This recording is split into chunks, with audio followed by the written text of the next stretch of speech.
नमस्कार मित्रों। जैसा कि हम लोग नागरिक शास्त्र के प्रश्नों की श्रृंखला लगा रहे थे, उसके आगे के प्रश्न हैं से 71 नंबर प्रश्न है, किसने कहा मनुष्य स्वतंत्र जन्म लेता है फिर भी वह हर जगह बेड़ियों में जकड़ा हुआ है? Option A Hobbes, option B Locke, option C Rousseau और ऑप्शन डी ग्लिक्राइस्ट। तो इसका सही ऑप्शन क्या होगा? सी, ऑप्शन सी, रूसो ने कहा है। अगला प्रश्न, किसने कहा है कि आदमी जन्म के वक्त आज़ाद है और बाद में हर जगह जंजीरों में जकड़ा रहता है? अरिस्टाटल, मार्क्स, रूसो या लॉक? तो सही कथन है ऑप्शन सी, रूसो ने कहा है। अगला प्रश्न, व्यक्ति स्वतंत्र जन्म लेता है परंतु वह हर जगह बेड़ियों में जकड़ा हुआ है, ये किसका कथन है? अभी आपने इसके पहले देखा। Option A Bentham, option B अरस्तु, ऑप्शन सी जवाहरलाल नेहरू और ऑप्शन डी रूसो। तो सही कथन है रूसो। इसी तरह अगला प्रश्न, मनुष्य स्वतंत्र रूप से जन्म लेता है किंतु पग पग पर जंजीरों से जकड़ा हुआ है, यह कथन किस विचारक का है? ऑप्शन ए रूसो का। इसी के साथ अगला प्रश्न 74 नंबर तक हमारे प्रश्न हो चुके हैं। अगला प्रश्न हमारे सामने 75 नंबर का ये रहा।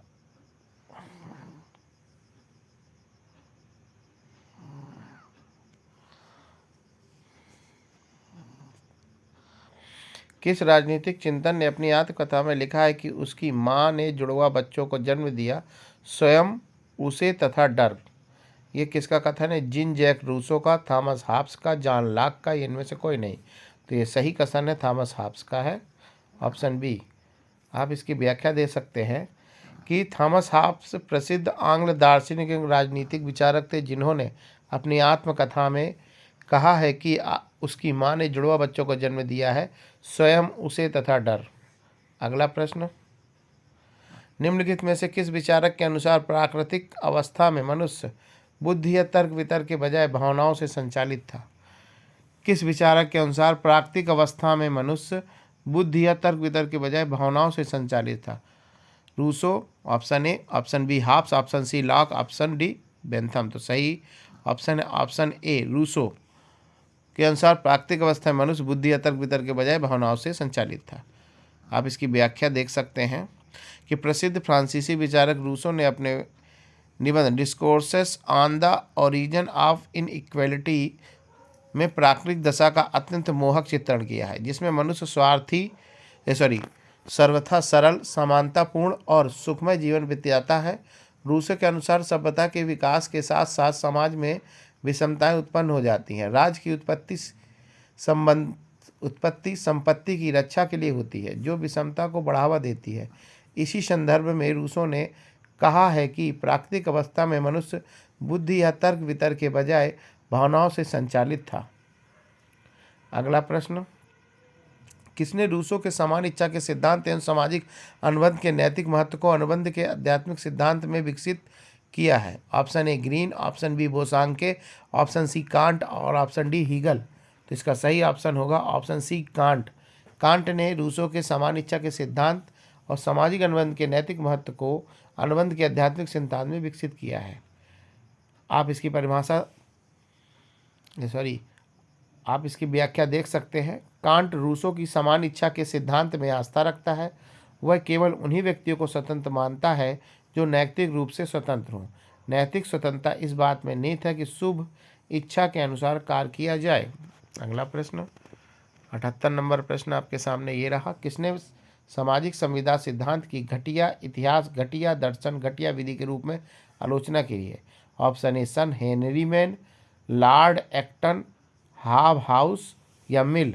तो सही उत्तर है ए, सर हेनरी मैन ने। अगला प्रश्न 79 नंबर का प्रश्न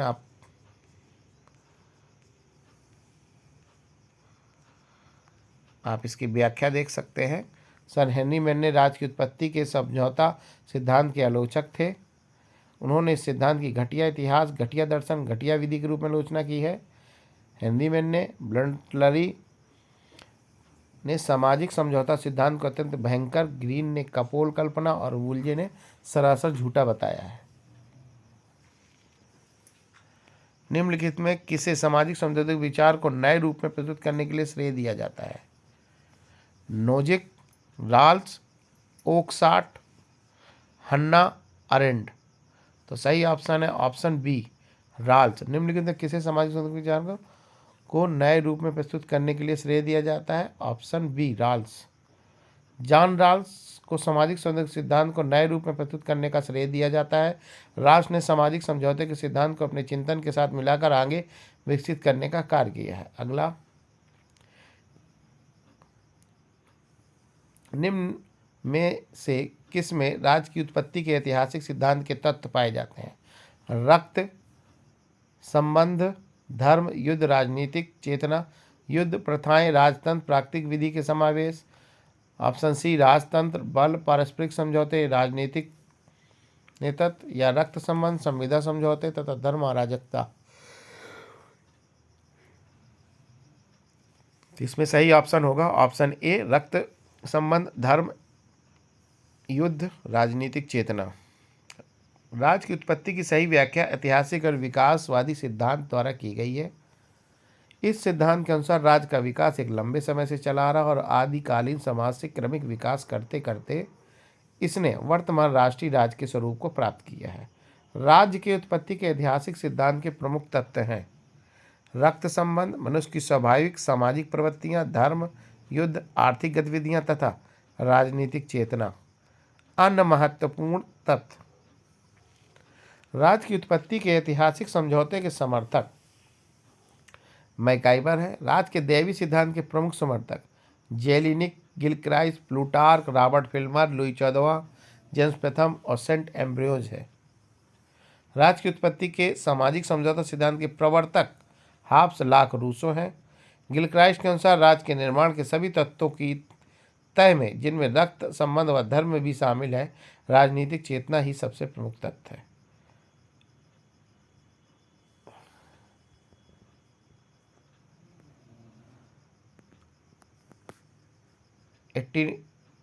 वह प्रश्न था, यानी 80 नंबर का आपका जो प्रश्न था, 80 के बाद अब हमारा 81वां नंबर का प्रश्न स्क्रीन पर ये रहा। राज्य के विकास में कौन से तत्व सहायक रहे हैं? रक्त संबंध, मनुष्य की सहज सामाजिक प्रवृत्ति, ऑप्शन सी, आर्थिक गतिविधियां, या उपयुक्त सभी। तो सही ऑप्शन क्या होगा? ऑप्शन डी, उपयुक्त सभी राज्य के विकास में सहायक रहे हैं। अगला प्रश्न, राज्य के विकास की मुख्य भूमिका के द्वारा निभाई गई रक्त संबंध, धर्म, समझौता, आर्थिक गतिविधियां। रक्त संबंध, धर्म, शक्ति, राजनीतिक चेतना। रक्त संबंध, धर्म, शक्ति, राजनीतिक चेतना, आर्थिक गतिविधियां, या ऑप्शन डी, रक्त संबंध, शक्ति, प्राकृतिक अधिकार या समान इच्छा। तो अगला इसका सही आंसर है ऑप्शन सी। राज्य की उत्पत्ति की दैवी सिद्धांत किसने प्रतिपादित किया है? कार्ल मार्क्स ने, गिलक्राइस्ट ने, जेम्स प्रथम ने, या H.J. लास्की ने किया है? ये प्रश्न आप देख सकते हैं। तो ये जेम्स प्रथम ने राज्य की उत्पत्ति का दैवी सिद्धांत प्रतिपादित किया था। आप इसकी व्याख्या भी देख सकते हैं। राज्य की उत्पत्ति के दैवी सिद्धांत का सबसे प्रबल समर्थन 17वीं शताब्दी में स्टुअर्ट राजा जेम्स प्रथम द्वारा अपनी पुस्तक लॉ ऑफ मोनार्ची में किया गया। जेम्स प्रथम के अनुसार राजा लोग पृथ्वी पर ईश्वर की जीवित प्रतिमाएं हैं। दैवी उत्पत्ति का सिद्धांत सबसे प्राचीन है। इसके अनुसार राज्य मानवीय नहीं वरन ईश्वर द्वारा स्थापित एक दैवी संस्था है। इसलिए विविध धर्म ग्रंथों में भी इसी सिद्धांत का समर्थन किया गया है। यहूदी धर्म की प्रसिद्ध पुस्तक ओल्ड टेस्टामेंट, महाभारत, मनुस्मृति सभी में इसका उल्लेख है। सेंट ऑगस्टाइन और पोप ग्रेगरी द्वारा भी इस सिद्धांत का समर्थन किया गया है। जेलिनिक दैवी अधिकार सिद्धांत सबसे प्राचीन है। इस सिद्धांत के अनुसार राज्य ईश्वर द्वारा प्रत्यक्ष या अप्रत्यक्ष रूप से रचा गया है, इसलिए राज्य मानवीय संस्था न होकर दैवी है। मध्य युग के आरंभ में यह धारणा थी कि सम्राट तथा चर्च के अपने अलग अलग क्षेत्र हैं। इसके समर्थक सेंट ऑगस्टाइन टाइन तथा संत एम्ब्रोस थे, किंतु बाद में 9वीं से 14वीं शताब्दी तक राज्य व चर्च के मध्य सर्वोच्चता के लिए संघर्ष हुआ। रॉबर्ट फिल्मर राजतंत्र स्वाभाविक है, परिवार के मुखिया के समान राज्य का मुखिया राजा है। मैं राज्य हूँ किसने कहा? लुई 14वें ने। और इसी के साथ अगला प्रश्न,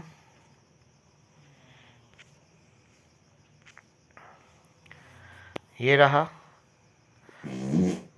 राज्य की उत्पत्ति का सबसे प्राचीन सिद्धांत कौन सा है? दैवी उत्पत्ति का सिद्धांत, शक्ति सिद्धांत, सामाजिक समझौता सिद्धांत या ऑप्शन डी विकासवादी सिद्धांत? इसका सही ऑप्शन है ऑप्शन ए दैवी उत्पत्ति का सिद्धांत। अगला प्रश्न, मनुष्य राज्य की उत्पत्ति के किस सिद्धांत के समर्थक थे? दैवी सिद्धांत, सामाजिक समझौता सिद्धांत, विकासवादी सिद्धांत या उपयुक्त में से कोई नहीं?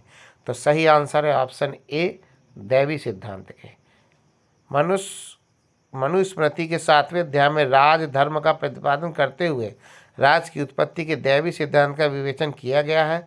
मनु के अनुसार जब पृथ्वी पर सर्वत्र अराजकता का बोलबाला था, सभी लोग दुखी अवस्था में थे, कोई भी व्यक्ति अपने कर्तव्यों के पालन करने की स्थिति में नहीं था। ऐसी स्थिति में ईश्वर ने सृष्टि की रक्षा के लिए राजा की व्यवस्था की। अगला प्रश्न,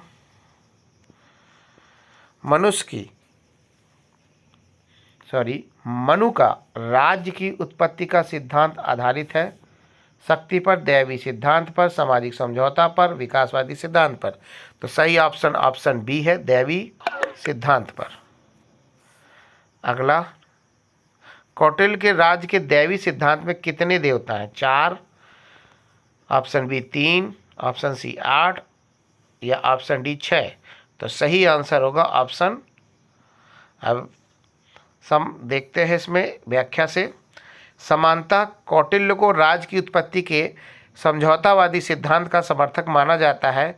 जिस प्रकार मनु ने राजा को 8 देवताओं के अंशों से निर्मित माना है, उस प्रकार कौटिल्य ने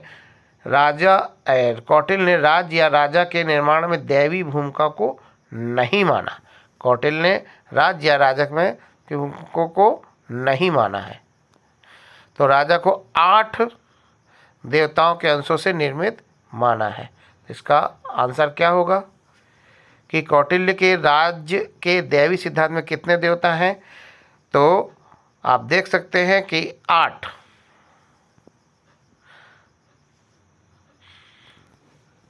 अगला प्रश्न,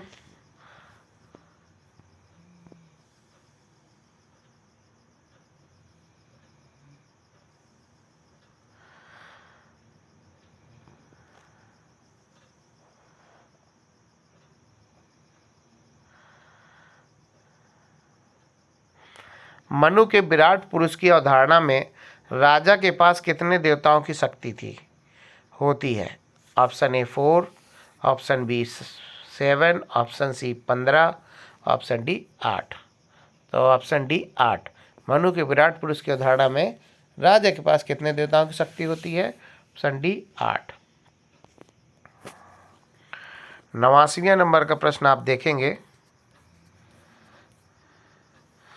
आप व्याख्या देख सकते हैं कि मनुष्य के अनुसार राजा की रचना 8 देवताओं के उत्कृष्ट अंशों को लेकर की गई है।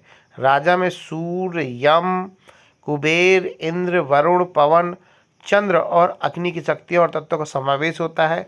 राजधर्म सिद्धांत मनु द्वारा दिया गया था, जिसमें राजा को राज के प्रति दैवी स्वरूप प्रदान किया गया। अगला प्रश्न, राजधर्म का सिद्धांत किसके द्वारा दिया गया था? कौटिल्य के द्वारा, याज्ञवल्क्य कि नारद कि मनु? तो सही ऑप्शन है ऑप्शन डी मनु के द्वारा। किसने कहा है कि दंड एवं पुरस्कार के द्वारा समाज के सुख की वृद्धि करना ही सरकार का मुख्य उद्देश्य है?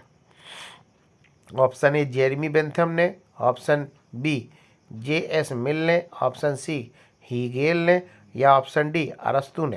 तो इसका सही ऑप्शन क्या होगा? सही ऑप्शन है ऑप्शन ए जेरेमी बेंथम ने कहा है कि दंड एवं पुरस्कार के द्वारा समाज के सुख की वृद्धि करना ही सरकार का मुख्य उद्देश्य। व्याख्या देखेंगे। जेरेमी बेंथम ने राज्य व सरकार का लक्ष्य अधिकतम लोगों को अधिकतम सुख प्रदान करना बताया है। बेंथम ने कहा है कि राज्य मनुष्य के लिए है, न कि मनुष्य राज्य के लिए है। उसके अनुसार वही राज्य उत्तम हो सकता है जो अपने प्रजाजनों का अधिकतम हित चाहता हो। इसी संदर्भ में बेंथम ने कहा है कि दंड एवं पुरस्कार के द्वारा समाज के सुख में वृद्धि करना ही सरकार का मुख्य उद्देश्य है। अगला प्रश्न, राज्य का कार्य एक उत्तम जीवन के मार्ग में आने वाली बाधाओं को दूर करना है, यह किसने कहा है? थॉमस एक्विनास, ऑप्शन बी मिल, ऑप्शन सी लॉक या ऑप्शन डी ग्रीन। तो सही ऑप्शन है ऑप्शन डी ग्रीन। प्रसिद्ध अंग्रेज विचारक टी.एच. ग्रीन ने कहा है कि राज्य का कार्य एक उत्तम जीवन के मार्ग में आने वाली बाधाओं को दूर करना है। ग्रीन के अनुसार राज्य का जन्म एक समान हित की चेतना में होता है। सामान्य चेतना अधिकारों और कर्तव्य को भी जन्म देती है तथा साथ में उनकी रक्षा करने वाली संस्थाओं को भी जन्म देती है। इसके साथ साथ वह संप्रभु को भी जन्म देती है। अगला प्रश्न, राज्य की उत्पत्ति का दैवी सिद्धांत नहीं मानता है कि राज्य, ऑप्शन ए राजा लोग पृथ्वी पर जीवित प्रतिमाएं हैं, ऑप्शन बी राजा ईश्वर का प्रतिनिधि होने के नाते केवल उसी के प्रति उत्तरदायी है,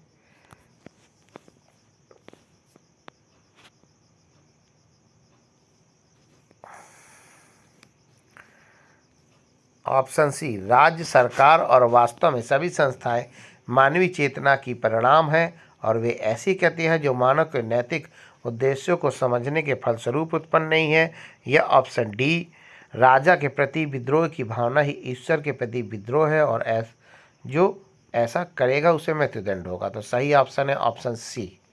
अब हम इसकी व्याख्या देखेंगे कि राज्य की उत्पत्ति का दैवी सिद्धांत राज्य को मानवीय कृति नहीं ईश्वरीय सृष्टि मानता है, ईश्वरीय सृष्टि मानता है। जेम्स प्रथम का प्रसिद्ध वाक्य था, राजा लोग पृथ्वी पर ईश्वर की जीवित प्रतिमाएं हैं। यह सिद्धांत यह मानता है कि राजा ईश्वर का प्रतिनिधि है, इसलिए उसी के प्रति उत्तरदायी है। राजा के प्रति विद्रोह की भावना ही ईश्वर के प्रति विद्रोह है और जो ऐसा करेगा उसे मृत्युदंड मिलेगा। राज्य की उत्पत्ति का दैवी सिद्धांत राज्य को मानव चेतना का परिणाम और नैतिक उद्देश्यों के लिए हुई उसकी उत्पत्ति में विश्वास नहीं करता है। अगला, तो आपने देखा गिलक्राइस्ट के कथन है कि राज्य सरकार और वास्तव में सभी संस्थाएं मानव चेतना का परिणाम है और वे ऐसी क्रांतियां भी हैं जो मनुष्य द्वारा नैतिक उद्देश्य को समझने के कारण उत्पन्न हुई हैं। अगला प्रश्न आप देख सकते हैं अपने स्क्रीन पर, 93 नंबर का प्रश्न है कि नीचे दो वक्तव्य दिए गए हैं, इनमें से एक कथन को ए कहा गया है और दूसरे को कारण आर। दैवी उत्पत्ति का सिद्धांत सीधे लोकतांत्रिक विचार के विरोध पर स्थिर रहता है। कारण है दैवी उत्पत्ति का सिद्धांत राज्य की उत्पत्ति की व्याख्या में सामान्य सहमति की भूमिका को निरस्त करता है। तो उपरोक्त दो वक्तव्यों के संदर्भ में कौन सा सही है?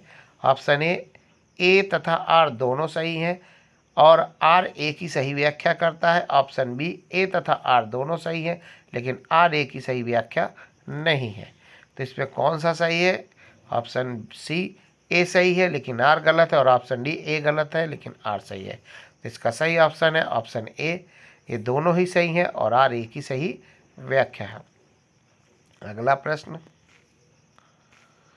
दैवी उत्पत्ति में राजा ईश्वर का प्रतिनिधि माना जाता है और उसी के प्रति उत्तरदायी होता है और जनता की समान सहमति से कोई वास्ता नहीं होता। राज्य की उत्पत्ति का दैवी सिद्धांत ऑप्शन ए धर्म को राजनीति से मिलता है, ऑप्शन बी धर्म को राजनीति से अलग करता है। तो अगला प्रश्न 94 नंबर का प्रश्न आप देखेंगे, इसका सी ऑप्शन ये रहा। सीमित शासक की सर्वोच्चता में विश्वास करता है, लोकप्रिय संप्रभुता में विश्वास करता है। तो सही ऑप्शन है ऑप्शन ए। आप इसकी व्याख्या देखेंगे। राज्य की उत्पत्ति का दैवी सिद्धांत धर्म को राजनीति से मिलता है। इस सिद्धांत की धार्मिक ग्रंथों में स्पष्ट रूप से व्यक्ति मिलती है। ईसाई, मुसलमान, हिंदू, यहूदी, विश्व के सभी धर्म के लोग इस मत को मानते हैं कि राजनीतिक सत्ता का मूल दैवी वरदान है।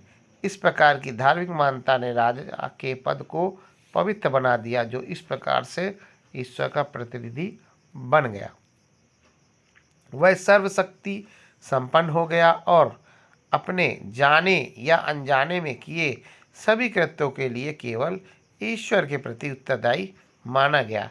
ऐसा माना जाने लगा कि राजा के प्रति विद्रोह ईश्वर के प्रति विद्रोह है और जो ऐसा करेगा उसे मृत्यु मिलेगी। जेम्स प्रथम ने इसे और स्पष्टता प्रदान करते हुए कहा कि राजा लोग पृथ्वी पर ईश्वर की जीवित प्रतिमाएं हैं। अगला प्रश्न, राजनीतिक चेतना राज्य की उत्पत्ति के सिद्धांत का एक कारक है। यह किस सिद्धांत से संबंधित है? शक्ति के सिद्धांत से, ऑप्शन बी दैवी उत्पत्ति के सिद्धांत से, सामाजिक समझौते से या विकासवादी सिद्धांत से। तो यह जो है राजनीतिक चेतना विकासवादी सिद्धांत का एक कारक है। आप इसकी व्याख्या भी देख सकते हैं कि राज्य की उत्पत्ति का विकासवादी सिद्धांत वर्तमान समय में सर्वाधिक मान्य है और इसके अनुसार राजक्रमिक रूप से विकास परिणाम है। इसके विकास में अनेक कारकों यथा रक्त संबंध, मनुष्य की स्वाभाविक सामाजिक प्रवृत्तियाँ, धर्म, शक्ति, राजनीतिक चेतना आदि योगदान दिया है। परंतु राज्य के विकास में राजनीतिक चेतना सर्वाधिक महत्वपूर्ण कारक है। गिलक्राइस्ट ने कहा है कि राज्य के निर्माण के सभी तत्वों के तह में, जिनमें रक्त संबंध व धर्म सम्मिलित है, राजनीतिक चेतना है जो सबसे मुख्य तत्व है। इस प्रकार ब्लंटसली ने कहा है कि मनुष्य में सामाजिक जीवन की इच्छा ही राज्य निर्माण का कारण बनती है। अगला प्रश्न, नागरिक शास्त्र के शिक्षण का मुख्य लक्ष्य अच्छे नागरिक तथा उच्च श्रेणी का नागरिक चरित्र उत्पन्न करना, यह किसने कहा है? तो सही ऑप्शन है option C burning and binning ने। नागरिक शास्त्र के शिक्षण के संबंध में यह विचार बर्निंग एवं बिनिंग के ही है इनकी मान्यता है कि अच्छे नागरिक उच्च श्रेणी का नागरिक चरित्र उत्पन्न करना नागरिक शास्त्र की शिक्षा का उद्देश्य है। अगला, सामाजिक समझौता सिद्धांत वर्णन करता है राज्य के स्वरूप का, राज्य के कार्यों का, राज्य की उत्पत्ति का, इनमें से कोई नहीं। तो सही ऑप्शन है ऑप्शन सी राज्य की उत्पत्ति का। सामाजिक समझौता सिद्धांत राज्य की उत्पत्ति के संबंध में प्रचलित सिद्धांत महत्वपूर्ण। इस सिद्धांत की स्पष्ट व्यापक अभिव्यक्ति 17वीं शताब्दी इंग्लैंड के हाब्स और लाक तथा 18वीं शताब्दी में फ्रांस के रूसों के विचार में हुई। 17वीं और 18वीं सदी की राजनीतिक विचारधारा में तो इस सिद्धांत का पूर्ण प्राधान्य था। इस सिद्धांत के अनुसार राज्य दैवी न होकर एक मानवीय संस्था है जिसका निर्माण व्यक्ति और समझौते के आधार पर हुआ है।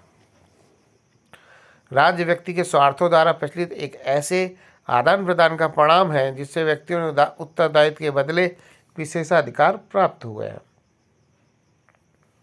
राज्य एक समझौते का फल है।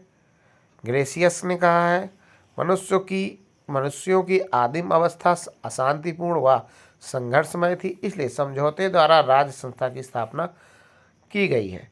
तो हुकर ने कहा है। अगला प्रश्न, निम्नलिखित में राज्य की उत्पत्ति के संबंध में कौन सा सिद्धांत 17वीं और 18वीं शताब्दी में सर्वाधिक लोकप्रिय रहा? सामाजिक समझौते का सिद्धांत की ऑप्शन ए दैवी उत्पत्ति का सिद्धांत, ऑप्शन बी शक्ति का सिद्धांत, ऑप्शन सी सामाजिक समझौते का सिद्धांत या ऑप्शन डी ऐतिहासिक सिद्धांत। तो सही ऑप्शन है ऑप्शन सी सामाजिक समझौते का सिद्धांत। सामाजिक समझौता सिद्धांत संबंधित है राज्य की प्रगति से, राज्य के कार्य से, राज्य के उद्देश्य से या राज्य की उत्पत्ति से। तो सही ऑप्शन है ऑप्शन डी राज्य की उत्पत्ति। और 100 नंबरवा प्रश्न है, सामाजिक अनुबंध सिद्धांत के 3 प्रमुख प्रतिपादक थे। Austin Bodin Hobbes, option A, option B Hobbes Locke Rousseau, option C MacIver Laski Hobbes या option D JS Mill Smith और हाब्स। जो आप देख रहे हैं हाब्स, लाक, रूसो सामाजिक अनुबंध सिद्धांत के 3 प्रमुख प्रतिपादक हैं। 101 नंबर प्रश्न अब देखेंगे हम लोग।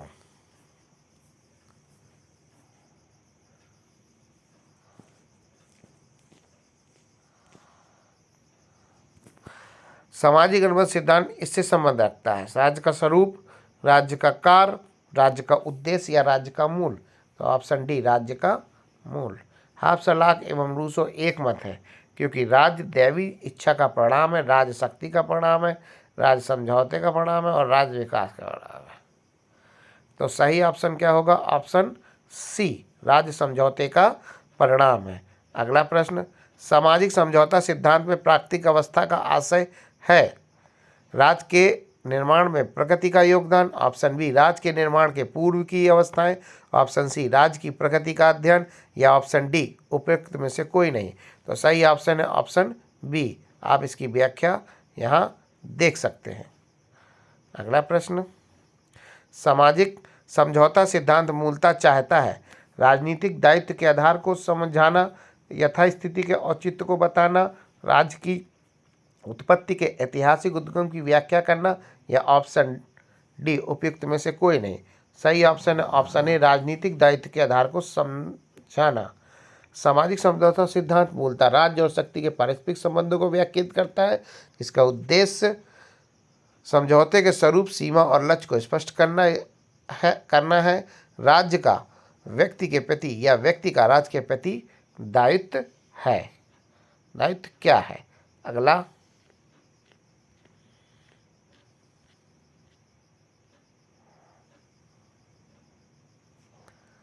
राज्य की उत्पत्ति का पितृसत्तात्मक सिद्धांत जुड़ा है जैक्स के नाम से, हेनरी मैन के नाम से, लास्की के नाम से या मॉर्गन के नाम से। तो सही ऑप्शन है ऑप्शन बी हेनरी मैन के नाम से। आप इसकी व्याख्या देख सकते हैं।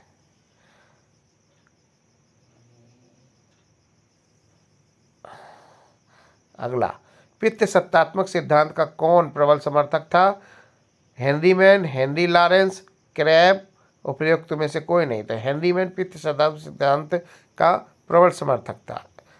निम्न में से कौन सा जोड़ा सही नहीं है?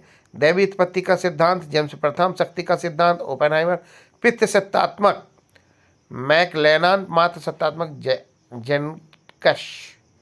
ऑप्शन सी। इंग्लैंड के शासक जेम्स प्रथम राज्य की दैवी उत्पत्ति सिद्धांत के समर्थक थे, जबकि जर्मन विद्वान ओपेनहाइमर बल या शक्ति सिद्धांत के समर्थक थे। राज्य की उत्पत्ति के पितृसत्तात्मक सिद्धांत के मुख्य समर्थक हेनरी मैन तथा मात्र सत्तात्मक के समर्थक जैक्स हैं। विकासवादी सिद्धांत की मान्यता है कि राज्य का निर्माण मानव इतिहास के प्रारंभिक काल में हुआ है। ऑप्शन बी राज्य का निर्माण क्रांति से हुआ है।